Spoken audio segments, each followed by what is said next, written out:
Glenn, it's rude for you to have your back to me. Use that chair there. I might use this chair. No, use that chair. Why? Looking good. Oh, you want to be in the video too? Hi, fans of high quality entertainment. We're not even going to rehearse or anything. No, we're just going to do it. We're just going to wing it. We're going to do it. So, Glenn and I both bought, around the same time I guess, Sean Ono Lennon's Asterisms. I even said it right. There it is there. What do you call this thing here? It's kind of like a phony obi. Yeah, it's a phony one. Yeah, it's not real. Like yeah. And it's embossed too. It's cool. Right there, there. And it comes with a CD. Nice cover. Yep. Nice picture of Sean. There's there. That. And then stuff to read. And before we get into the review, because there's a chance Sean might be watching this video because he responded to me on Twitter. Hi, Sean. Or X. Hi, Sean. You saw Sean back in... I saw him around in the 90s something, when his album Into the Sun came out. Mm-hmm. I'm going to say it's 98. Was that or Lee's something like Palace? that. Lee's Palace Yeah. in Toronto. Yeah. And I actually... Don't make this a long story, Glenn. Yuko Honda, am I pronouncing her name right? Yuko Honda. I actually rescued her. I'm outside on Bloor Street, and their tour bus is out there, and she was trying to get in the tour bus, and the door was jammed, and she was getting kind of a little freaked out. Yeah. And I noticed, and I went over there, and I give the door a yank and opened it up, and she was very grateful. So Yeah. I don't know if you could remembers that, but Yeah, cool. yeah. Okay, and Glenn actually got me listening to the Claypool Lennon Delirium in one of our CD exchanges, and I love these two albums right there and there. And speaking of, because it's kind of, what would you say, jazz rock, just jazz Boy, rock? I'm telling you, it's a mix of. Are you talking about Lennon Claypool? No, no, the new album? The new album. Man, the new album, I think I could use about 10 different words to describe it, then they'd all work. It's trippy, it's psych, it's proggy, it's jazz, it's some rock. It's really, he's incorporated. One thing I'll say, though, is the vocals suck. Yeah. Because there are no vocals. It's an all-instrumental album, and another thing I want to say, the album's about, I know exactly how long, but I'm going to say somewhere 36, 37 minutes long. Yeah. And they're calling it an EP, which I don't... Really? Yeah, I don't get that because there are albums that are shorter than that are like Bob Dylan's Nashville Skyline's like 28 minutes or something. Yeah. Yeah, so as far as I'm concerned, it's an album, and... It's not an EP, Sean. Yeah. That's our biggest critique. Yeah. That's the worst thing we're going to say about it. So for this kind of music, I was, growing up, I wasn't into jazz, rock, or anything until I got into Frank Zappa. I was a Frank Zappa fan, and so this was the first album where I actually appreciated jazz or jazz rock, and then Wacka Jawacka, which I finally warmed up to about a year ago, and probably my favorite of Frank's is Grand Wazoo, and then there's Coliseum, which Glenn and I both love. Yeah. Valentine's Suite. This one's different, but it's still good. Yeah. It's more... They were kind of feeling the ropes. That's more blue. That's more of a rock Yeah. vein with blues stuff in it, but they kind of found This their way. one I haven't heard yet. It was That gifted is to me. Miles, I don't know if I've heard that one either. I've heard lots of Miles, but... And then I've got this 4 CD. My favorite so far is On the Corner. Yeah. On the Corner is good. Yeah. We'll get to your review, Sean, just a second. Jeez. He's very impatient. Then that one. And of course... You know what he's doing? He's fast forwarding. I know. And Bitches Brew. I love saying that. Bitches Brew. And then, of course, there's the Shades. That's totally different. But anyway, we bought this about the same time. The day it came out, pretty much. But I think we both checked it out on Spotify first. Yeah, I think we're both kind of the same. It's like we'll play 20 seconds of a song. Okay, that's good. Skipped it. Okay, I'm going to buy it. Yeah. But that's one of the good, like I've said, one of the good things about streaming services. There's negativity about it, of course. Like the artist's not getting paid. But the one good thing is, there's lots of albums I've bought because of listening to it on a streaming service. Yeah. So, Yeah.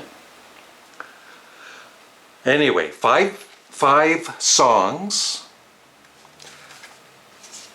I was going to ask you, like, if you had a favorite song. For me, it's between, if I can pronounce that properly, Acidalia? Acidalia? Yeah. Yeah. Or Asterisms. Isn't that funny? Look at Larry. I wrote in my notes, Acidalia. Yeah. Fave track. Yeah. Track 3. Yeah. Fantastic. But what I love about, I think it's the third song that you, Acidalia, is the percussion in it. Yeah. Like, it's so interesting. Like, yeah, it really evolves that song. It starts off with that great bass intro, and then it comes in with a jazzy keyboard thing, and then the guitar comes in, and the trumpet comes in, which kind of very reminiscent of Miles Davis sound, I thought. Yeah. And then it gets really heavy, almost King Crimson like at the end. It's kind of it's a great but track. I find overall, though, I find it just soothing to listen to. It's by the end of the album, I'm like, I find myself playing it over and over again. I have played it about 15 times. I'm sick of it now. No. No, it's great. Yeah. I had some initial thoughts in terms of like Sean. I think rather than he could just own this album and say it's a Sean Ono Lennon album, but he goes out of his way to make it a collective with all the other musicians. They're actually mentioned as part of being part of the album, and it's very much a collective. And I love Sean's guitar work. It's just he is he kind of very inventive, kind of a little bit Zappa in his playing? Well, I like the fact that he's not predictable. Yeah. I really like that. Like it's just not your typical blues scales being played over some music. It's really he goes in places that I think are unexpected. Yeah. And I think that's awesome. Great part of the album. Incorporating the trumpet on the album, which is played by, let's give some people some, Michael Leonhardt, who actually, I looked him up, he has quite a resume. He played with Steely Dan, he played on their Two Against Nature album, and I forget what else.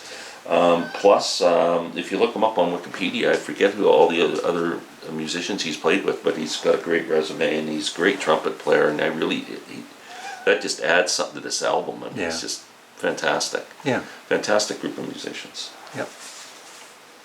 Yeah, I find the drumming so the drumming. It's not it's not boring. It's like always something. There's always something interesting to. That's why I played it so much. It's like it never gets. I'm tired of this. You hear something different every time you listen to it. Yeah, I agree. If you focus on a different instrument every time, you really just outstanding playing. So excellent production. Yeah.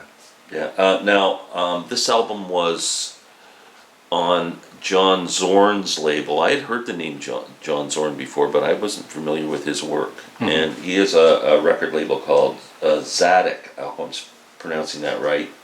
And he's listed as the executive producer on this album. So I got kind of interested, and I went on Spotify and I put in John Zorn's name, and he has an album came out this year. How the heck do you pronounce this word, Larry?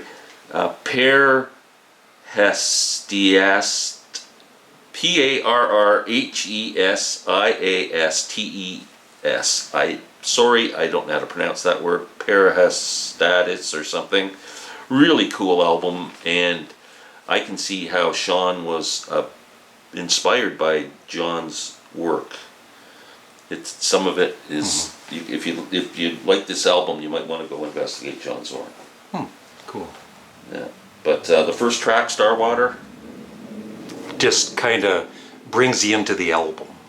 Yeah. I loved Sean's guitar playing. I know. As soon as at first, it's, that's nice. At the first listen, and then the guitar is like, okay, I'm in. It kind of starts real trippy, almost. Yeah. I think I made the first comment on my initial comments on a.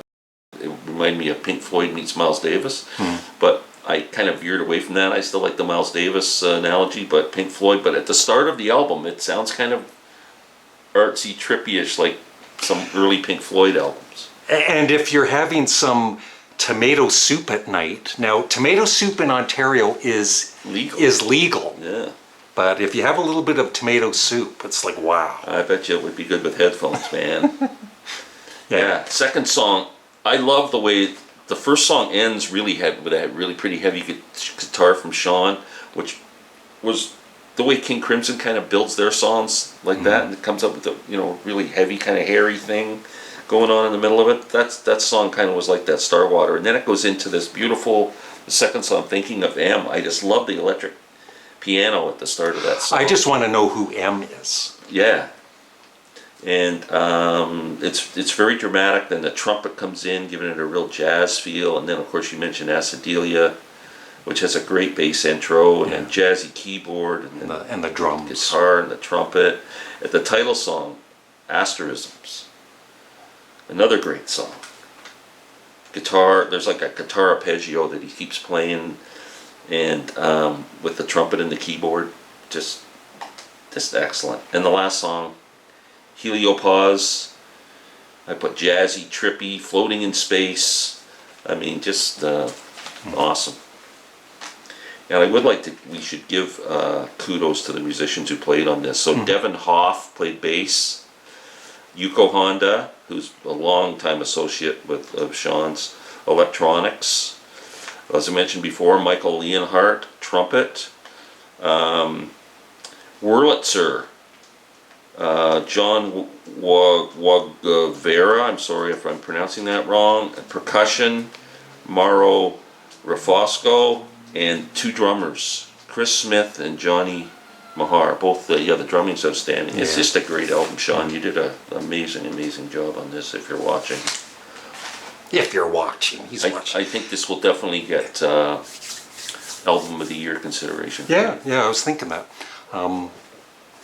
I'd like to end it with Sean, if you're watching, I would love to interview you on my channel, with Glenn if you like. I would love to. And just, promote the album, of course, but I'd love to just talk about music with him, like what, the influences of, him growing up and all that. And, Yeah, I love where he's taking his music. I mean, he could have stayed safely with the Lennon name in the pop music world and probably done fine, but he's just really grown so much from the first album, like Into the Sun and then through the Claypool Lennon Delirium. And I am hearing rumors there's a new Claypool Lennon Delirium album coming out. Perhaps I was going to ask. Confirm that. Yeah.